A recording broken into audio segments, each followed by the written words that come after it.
Ahoj, zdravím vás opět. Teď tu mám před sebou fotky, které jsem ze včerejška upravil. Vytiskl jsem si je, tak jsem si je tady dal do alba.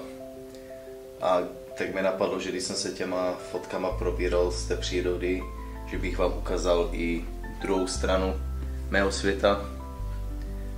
A to není jenom detaily a tohle to všecko, ale taky zvířata, co žijou kolem nás. A i když je často nevidíme,